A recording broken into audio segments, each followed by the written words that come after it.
우리 앞뒤 좌우에 계신 분과 인사하면서 시작했으면 좋겠습니다. 예수님이 우리의 소망이 되십니다. 이렇게 우리 앞뒤 좌우에 계신 분, 앨리스 4분 이상과 인사할 수 있기를 바랍니다. 예수님이 우리의 소망이 되십니다.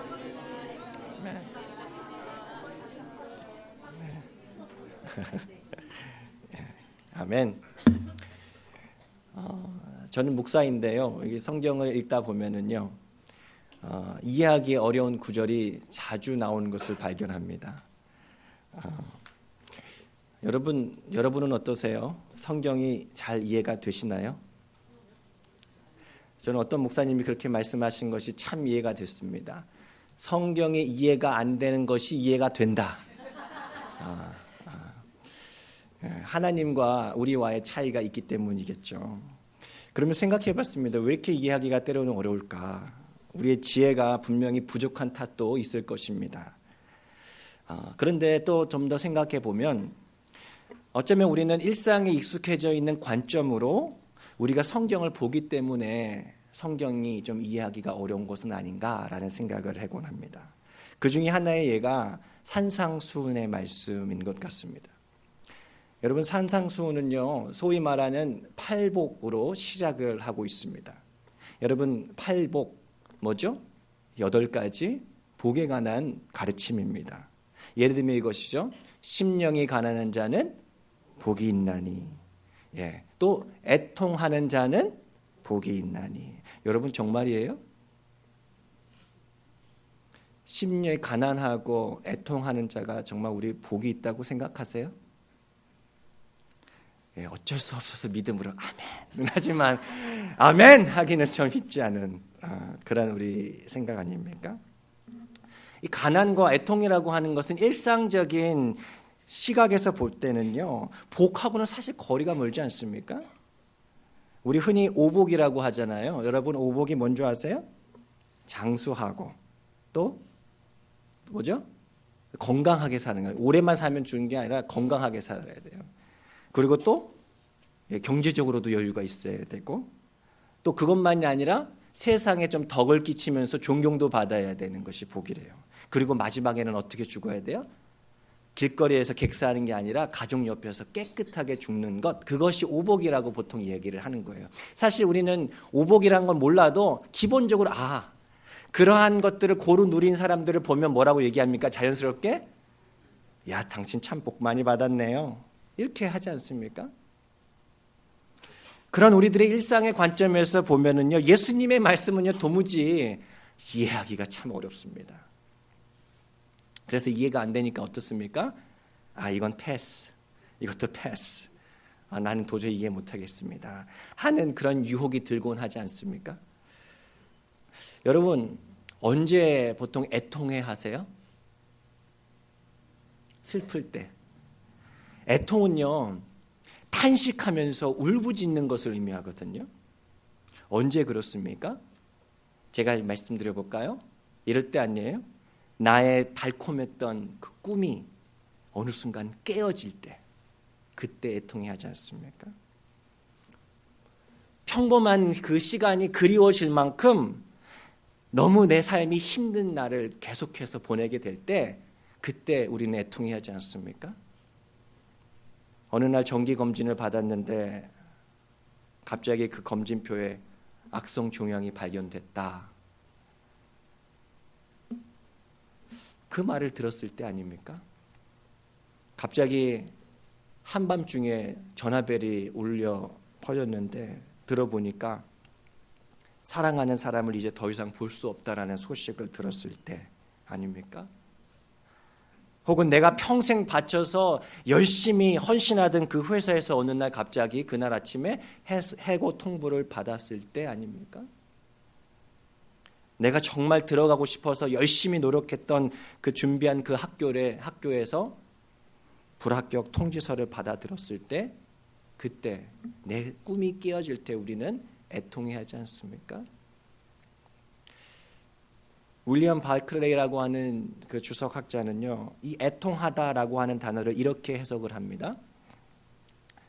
감출 수 없을 만큼의 강한 슬픔을 의미한다.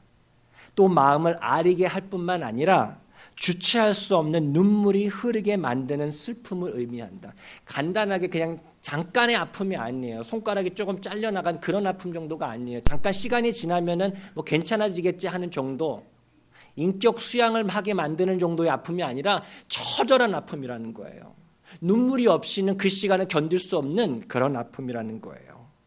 다시 말하면 내 삶은 이제 끝이구나 라고 생각하게 만드는 순간이 우리가 바로 애통하게 하는 때라는 거죠. 12년 동안 자신의 그 혈류병, 몸에서 피가 흘러내리는 그런 병 아닙니까? 그 병을 고치기 위해서 좋다고 하는 의원은 다 찾아가고 자기가 가지고 있는 돈은 다 바쳐가지고 병을 좀 고쳐보려고 했던 여인이 있었어요. 그런데 조금도 낫지 않았어요. 몸도 망하고 이제 가진 것도 하나도 이제 없고 절망했습니다. 그러다가 자신의 마을에 예수님께서 오신다는 소문을 들었어요. 그런데 어떻습니까? 피를 부정하게 생각하는 그 문화권에 살기 때문에 그 여자는요, 감히 사람들이 많이 있는 그 거리에 나가서 예수님을 만날 엄두가 나지 않았어요. 그녀는요, 자신이 있는 그 어두움 속에서 애통해하면서 슬퍼 울었을 거예요. 주님, 저 살고 싶어요. 그녀는 살고 싶었습니다. 그래서 용기를 내서 옷가지를 뒤집어 쓰고 아무도 모르게 예수님께 다가가 그의 옷자락을 살짝 만졌습니다. 그 순간 그녀는 치유를 받게 돼요. 그리고 예수님께서 그녀에게 뭐라고 이야기를 하시죠? 딸아, 내 믿음이 너를 구원하였으니 평안히 가라. 그 여인의 마음은 어땠을까요? 감격했겠죠. 뛸 듯이 기쁘지 않았을까요? 사람의 눈을 피해서 뒤집어 쓴 보자기는 이제 던져버리고 그녀는 지체할 수 없는 기쁨 가지고 집으로 달려서 돌아오지 않았을까요? 여러분 생각해 보세요. 그녀를 예수님께로 이끌었던 것이 무엇입니까? 그것이 바로 애통함이에요. 나는 이제 아무것도 할 수 없어. 이제 나는 끝이구나 라고 절망 가운데 느끼는 그 슬픔, 즉 애통한 가운데 그 여인은요, 누구를 찾았습니까? 예수님을 찾았어요. 그리고 예수님으로부터 그녀는 위로를 얻게 된 것입니다. 그런데 여기에 보면은요, 특이한 점이 있습니다. 이 사건에 보면 예수님께서 병이 고쳐진 그 여인을 향해서 뭐라고 얘기했다고요? 내 믿음이 너를 고친 것이다 라고 얘기하지 않고 내 믿음이 너를 구원하였다 그렇게 얘기를 합니다. 여러분, 우리 보통 구원이라고 하는 것을 어떻게 생각합니까? 보통 우리 여기서 많이 듣잖아요. 불신 지옥, 예수 천국. 구원이라고 하는 것은 죽어서 천국 가는 것을 의미하는구나 라고만 생각하는 경향이 많이 있습니다. 그런데요, 여러분 그거 아세요? 성경에서 말하는 구원의 개념은요, 우리가 알고 있는 그 소위 죽어서 천국 가는 개념보다 훨씬 폭이 넓다는 사실입니다. 구원이라고 하는 단어를 원어로 보면 그 뜻이 뭔지 아세요? 어떤 위험으로부터 건져내서 안전한 곳으로 인도해내는 것을 의미합니다. 그것이 구원이래요. 예를 들면 불이 난 건물 속에 있는 그 사람들을, 꼼짝없이 죽게 되어 있는 그 사람들을 바깥에서 구출해내는 것, 물에 빠져서 허우적거리는 사람을 손을 잡아서 건져 올려주는 것, 구조하는 것, 이것이 바로 이 구원의 의미입니다. 그런 의미에서 이 구원은요, 어떻습니까? 전혀 추상적이지 않아요. 그냥 죽어서 천국 가는구나가 아니에요. 아주 일상적이고 아주 실제적인 의미를 가지고 있는 개념이 이 구원의 개념이에요. 오늘 말씀에 등장하는 그 간수를 오늘 좀 주의해서 보고자 합니다. 바울과 실라가 갇혀있던 그 옥문이 갑작스럽게 발생한 지진으로 말미암아 열리게 되었어요. 모든 죄수들의 그 팔과 손, 발을 묶고 있던 매인 것들이 다 풀어져 버렸다 했습니다. 여러분, 당시에는 우리가 알고 있는 것처럼 죄수가 탈옥을 하게 되면은요, 간수가 그 모든 책임을 지고 고문을 당하거나 혹은 심지어 사형을 당하기도 했습니다. 앞에서 우리 사도 베드로가 감옥에서 나오게 됐을 때 파수꾼들이 어떻게 했습니까? 다 사형당했어요. 그 당시의 문화가 그랬다라는 거죠. 근데 오늘 말씀에 나오는 그 간수는요, 어떻게 선택합니까? 나는 그런 수치 당할 수 없어. 차라리 죽겠다 하고 죽음을 선택하게 되는 것입니다. 죄수들이 도망간 줄 알고 칼을 빼어 자결하려 하거늘. 여러분 한번 생각해 보세요. 자기 목숨을 끊는다라는 것이 어디 쉬운 일입니까? 그렇지 않습니다. 깜깜한 한밤중에 자신이 할 수 있는 것이라고는 죽음밖에 없다라고 생각하던 그 짧은 순간에 이 간수의 내리 속에는요, 수많은 이미지들이, 생각들이 스쳐 지나가지 않았을까요? 부모님보다 먼저 죽는다는 생각에 자기가 늘 집에 가면은 환하게 반겨주시던 부모님의 얼굴이 생각났을지 몰라요. 또 사랑하는 아내의 얼굴과 눈에 넣어도 아프지 않은 그 자식들의 그 너무 예쁜 모습이 그 이미지처럼 빠르게 지나가는 그 필름처럼 지나갔을 거예요. 그리고 그의 눈에는 어김없이 그 순간에 눈물이 흘리지 않았을까요? 죽는 것 외에 아무것도 할 수 없을 만큼 절망의 순간이에요. 바로 애통의 순간입니다. 이제 눈을 질끈 감고 아무것도 잘 보이지 않던 그 지하 감옥 어둠 속에서 그 간수는요, 자기 허리춤에 있던 칼을 꺼내서 자신을 찌르려고 했습니다. 그때 큰 외침 소리가 다급하게 들려왔습니다. 내 몸을 상하지 말라. 우리가 다 여기 있노라. 서둘러 등불을 찾아서 바울과 실라가 있는 곳을 확인하고는 그 간수는요, 그 두 사람 앞에 무릎을 꿇고 엎드렸습니다. 여러분, 어쩌면 그 간수에게는요, 어쩌면은 이 두 사람이 감옥에 들어오게 된 그 계기, 그 귀신 들린 여인, 그 어린아이가 빌립보 거리마다 외쳤던 그 소리가 왱왱 울리지 않았을까요? 이 사람들은 구원의 길을 전하는 사람들입니다 라는 그 소리가 계속해서 울렸을 거예요. 혹은 그날 밤 감옥 전체에 울려 퍼져 있던 그들 바울과 실라의 찬양 소리를 이 간수 역시 들었을지 모르겠어요. 지진과 이 두 사람과는 분명 연관이 있다라고 이 간수는 생각했을 거예요. 그래서 이 간수는요, 두려웠어요. 혼란스러웠어요. 그래서 두 사람에게 다가와 묻습니다. 어떻게 해요? 선생들이여, 내가 어떻게 하여야 구원을 받으리까? 여러분, 여기서 간수가 바랬던 그 구원은 무엇일까요? 죽어서 천국 가는 것 얘기했을까요? 자기의 마음속에 가득한 혼란과 두려움에서 구원해 줄 수 있는 그 사람들이 바로 이 두 사람이라는 사실을 간수는요, 직감했을 거예요. 그래서 신학자들은요, 여기서 간수가 구했던 그 구원의 요청을 이렇게도 해석을 합니다. 선생님들, 어떻게 하면 제가 이 혼란에서 벗어날 수 있겠습니까? 라는 거예요. Lost, confused, 그렇죠? Disoriented, bewildered. 어떻게 해야 될지 모르겠는 거예요. 간수로서. 너무나 혼란스러운 그 상황 가운데 이 간수는요, 구원이 필요했었던 거예요. 두 사람은요, 명쾌하게 이 구원의 길을 가르쳐 줍니다. 주 예수를 믿으라. 그리하면 너와 내 집이 구원을 받으리라. 어떻게 해석해야 될까요? 얼마 전까지 혹시 야구 좋아하시는 분 계시는지 모르겠어요. 메이저리그 여기 이 피츠버그 이쪽 지역에 피츠버그 파이러츠에서 뛰던 한국인 선수가 있지 않습니까? 혹시 누군지 아세요? 네, 강정호 선수입니다. 저랑 성이 같아가지고 그래서 제가 하는 것은 아니고, 예. 그 선수가 1년 전쯤에 세례를 받았다라는 뉴스를 제가 들었어요. 사실 강정호 선수는요, 아시는 야구 좋아하시는 분은 아시겠지만 한국에서 막 홈런왕도 하고 아주 대단한 타자였어요. 한국 가히 최고의 타자로 미국에 와가지고 큰 활약을 했습니다. 피츠버그 파이러츠 와가지고요. 아주 유망 선수였어요. 그런데 이 선수가 여러 가지로 실수한 것들이 참 많았어요.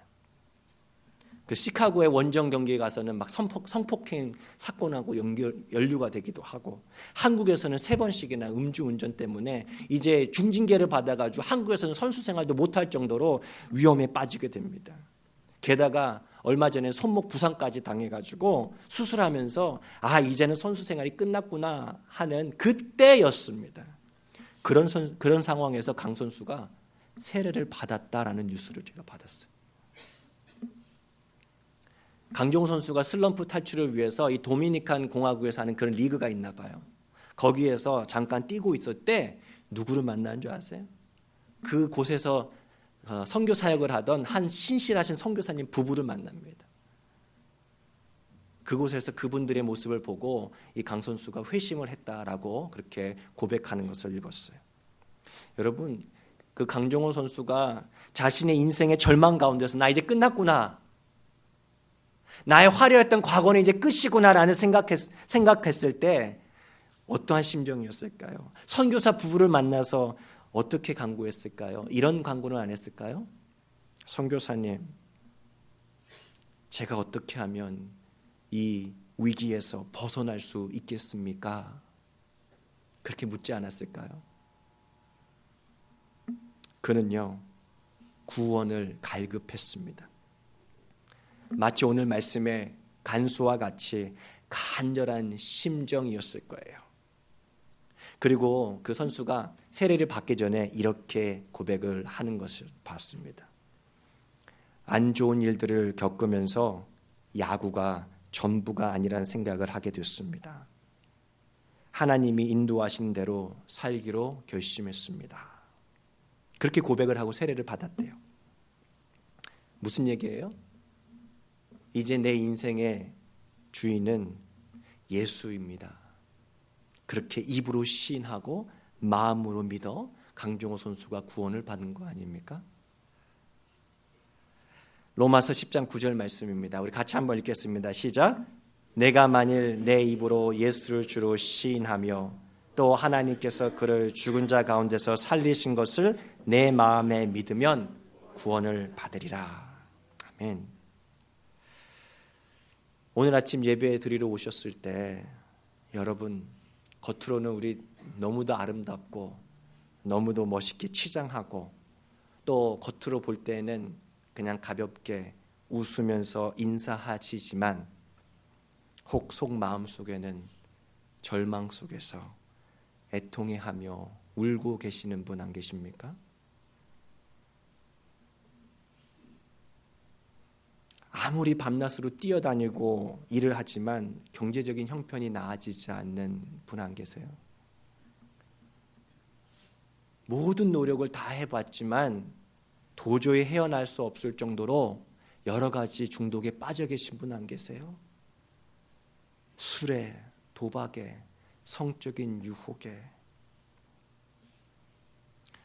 혹시 여러분의 가정 때문에 이 사람하고는 도저히 함께 살기 어려울 정도로 이제 너무도 많이 깨어져 버린 그 가정 안에서 혼자 발버둥 치면서 힘겹게 시간을 보내고 계시는 분 안 계십니까?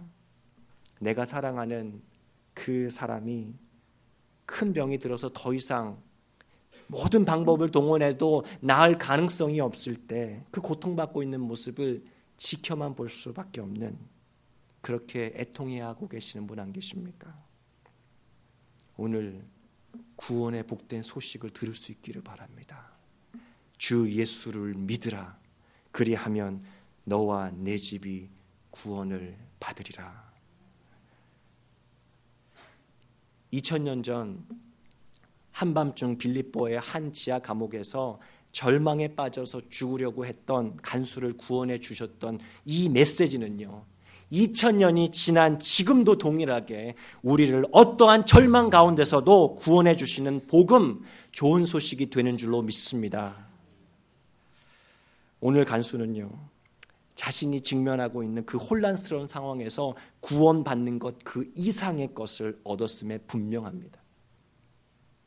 그는 자신의 영혼뿐만 아니라 그의 가족들의 영혼의 구원을 받게 된 것이에요.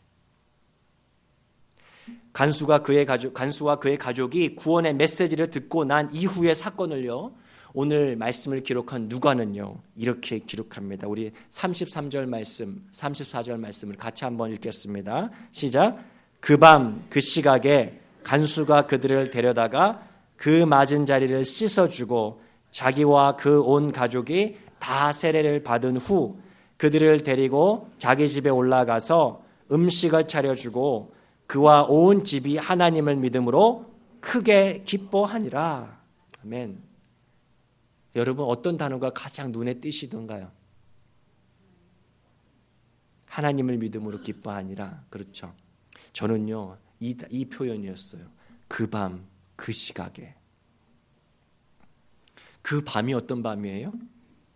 한밤중에 자기 목숨을 끊는 것 외에는 아무것도 보이지 않는 그 절망의 밤, 그 시각에 간수의 집에서 무슨 일이 일어난 거예요?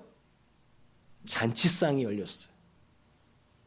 그 절망과 애통의 밤이 소망과 기쁨의 밤으로 완전히 변화된 거예요. 무슨 말이에요? 구원의 기쁨을 누리기 위해서 우리는 지체할 필요가 없다라는 거예요. 목사님, 오늘 말씀 참 좋은데요, 제가 내일 아침에 한번 생각해보고 그때 구원받겠습니까? 아니에요. 구원의 기쁨을 누릴 수 있는 그 시간은요, 지체할 것이 아니라는 거예요. 스미스 존 테일러라고 하는 그 영국의 목사님은요, 영국의 그 채플린, 그 특별히 그 아미 채플린들, 그 종군 목사님들을 지도하는 책임자였습니다. 그 종군 목사님들을, 채플린들을 그 뽑을 때 그 이분이 꼭 냈던 문제가 있다고 합니다. 그것이 뭔지 아세요? 이거예요. 전쟁터에서 부상당해서 이제 3분 후에 죽게 될 군인이 있다. 하지만 그리스도를 알지 못하기 때문에 이제 죽는 게 두려운 거예요. 너무 무서운 거예요. 그런데 그 사람에게 구원에 대한 확신을 갖고 평안하게 죽을 수 있는 방법, 그렇게 하기 위해서는 당신 뭐라고 말해 줄 것인가? 많은 사람들이 여러 가지 얘기했습니다. 교회가 어떻고 저게 어떻고 그런 거 다 집어치라고. 그 답이 뭐예요? 주 예수를 믿으라. 그리하면 내가 구원을 얻으리라 하는 복음이었어요. 간결하고 명쾌한 답이 필요할 뿐이라는 거예요. 여러분, 구원받기를 지체해서는 안 되는 것이에요. 어느 때이든 어느 장소에서든 구원의 역사는 일어날 수 있습니다. 인생의 가장자리에 지금 서 계십니까? 이제 조금만 푸시되면은 나는 낭떠러지에 떨어질 것 같은 위기에 처해 계신 분 계십니까? 그 인생의 한밤중 그 시각에 예수의 이름을 부르짖을 수 있기를 바랍니다. 그리고 예수의 이름이 주시는 구원의 감격을 맛볼 수 있기를 바랍니다. 여러분, 혹시 주위에 오늘 이 구원의 메시지가 필요하신 분이 계십니까? 여러분, 그분께 용기를 내 선포하실 수 있기를 바랍니다. 주 예수를 믿으라. 그리하면 내가 구원을 받으리라. 삶을 포기할 정도로 고통스러운 상황 속에서 애통해하고 있던 그 간수는요, 이제 하나님을 믿음으로 크게 기뻐했다고 합니다. 마치 혈류병 앓던 그 여인이 치유받고 난 후에 느꼈던 그 기쁨과 같지 않습니까? 여기서 크게 기뻐하다라는 말은요, 그냥 좋다가 아니에요. 기뻐서 날뛰는 거예요. 너무 기뻐서 가만히 있을 수 없는, 여러분 그런 기쁨 경험해 보셨어요? 그냥 막 그 영화에 나오는 다리가 확 이렇게 뛰고 다리를 휙 뛰고 가면서, 과도하게 기뻐하다라는 뜻이에요. 여러분, 애통하는 자는 어떻다고요? 복이 있다고요. 애통하는 자는 복이 있습니다. 왜요? 그가 하나님의 위로를 받기 때문입니다. 위로를 넘어서 그 안에 하나님이 주시는 기쁨으로 충만하게 채워지기 때문에 애통하는 자가 복이 있는 것입니다. 요즘 우리들에게 들리는 소식들 여러분은 어떠세요? 참 우울한 소식들 많지 않습니까? 우리 교회에 우리에서 들리는 소식들도 우리 사랑하는 가족과의 그 사별의 아픔의 소식들 듣잖아요. 또 우리 한국에서 들려오는 그 뉴스 기사들 어떻습니까? 정치인들의 그 비리, 부정, 끊임없는 데모와 그런 분열, 그 소식들 들을 때 어떻습니까? 답답하지 않습니까? 거기에다가 최근에 미국 교계에서 그 대형 교회 한 미국 젊은 목사님이신데 30밖에 안 되신 목사님이신데 이 목사님이 우울증 때문에 목숨을 끊었대요. 근데 그 목사님은 우울증을 상담해 주는 목사님이었거든요. 너무 우울해지더라고요. 또 얼마 전에는요, 한국의 그 개혁 운동을 하시던 아주 멋진 목사님이세요. 개인적으로 제가 어떤 집회 가서 이 목사님 강의하는 것을 듣고 책도 사서 봤어요. 너무 멋진 목사님이신데 그 목사님께서 최근에 불륜 사건이 연루돼서 하루아침에 나락으로 떨어지는 걸 제가 봤어요. 제 마음이 너무 무너졌어요. 와, 이게 뭔가. 그리고 또 저의 우울함을 더 한 대 더 치는, 확실하게 만드는 전화가 제가 지난주에 있을 때 사무실에 걸려왔습니다. 우리 교회 성도님은 아닌데 한국의 한 중형교회가 목회자의 여러 가지 그 부족함 때문에 분열이 되고 깨어지고 있다고 하면서 제발 좀 기도해 달라고 하는 전화였습니다. 같은 목사잖아요. 사실 그 얘기를 들었을 때 아니에요, 성도님, 모르는 게 뭐가 있을 거예요 라고 옹호해 주고 싶었어요, 그 목사님을. 하지만 그렇다고 그분의 잘못을 부정할 수도 없는 것 아닙니까? 너무 마음이 아파서 기도하겠다라고 하고 전화를 끊었습니다.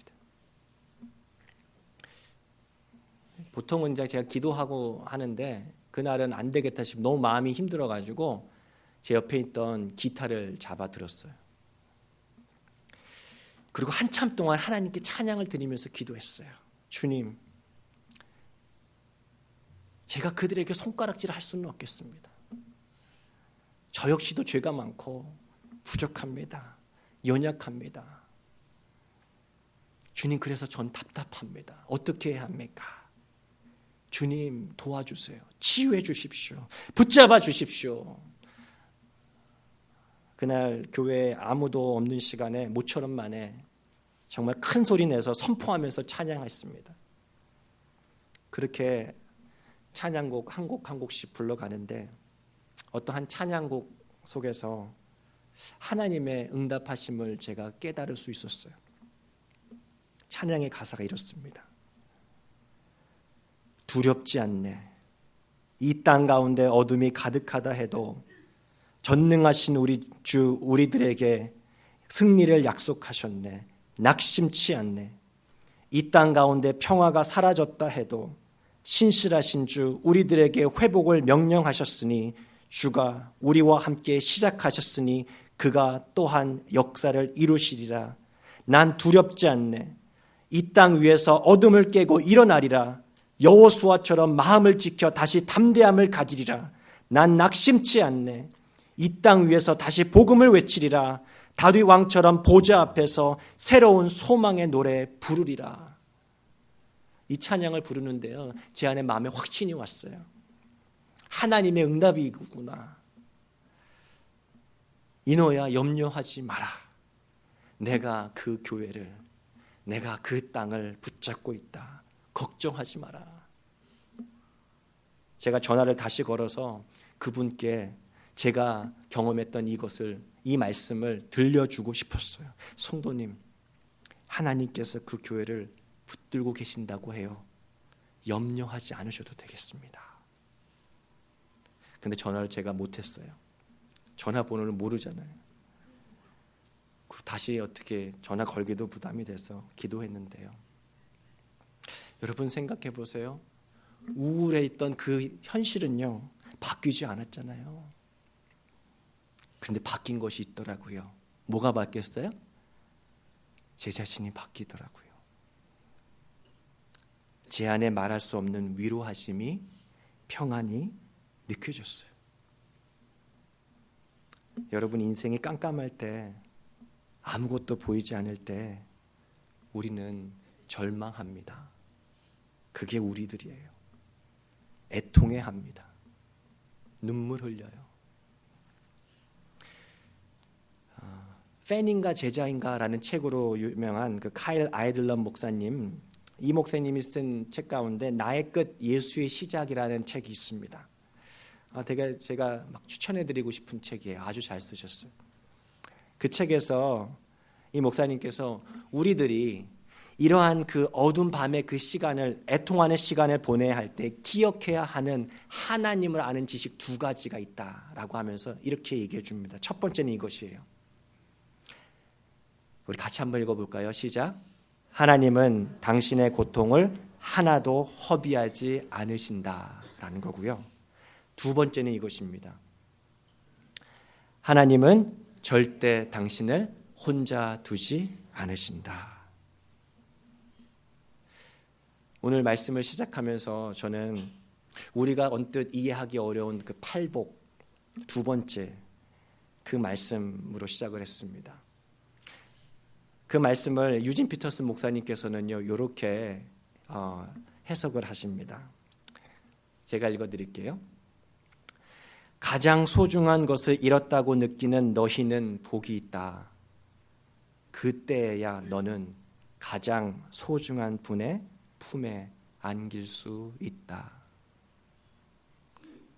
어두운 인생의 밤, 그 시각에 애통해하는 그 시간은요, 어쩌면 우리 마음 가운데 한 구석에 구멍이 뻥 뚫린 것 같은 그런 시간 아닙니까? 무엇으로도 채워도 채워지지 않는 그런 시간, 그때 예수님을 만날 수 있기를 바랍니다. 예수님의 이름이 우리를 구원하고, 예수의 이름이 우리를 능히 위로하시고, 예수님의 이름이 우리 안에 기쁨으로 충만하게 채워주실 줄로 믿습니다. 최근에 알게 된 찬양이 하나 있는데요, 오늘 말씀을 마무리하면서 이 찬양을 듣는 것으로 말씀을 마무리하겠습니다. 우리 소리도 좀 켜주시고 우리 찬양 우리 감상하면서 말씀을 정리하겠습니다.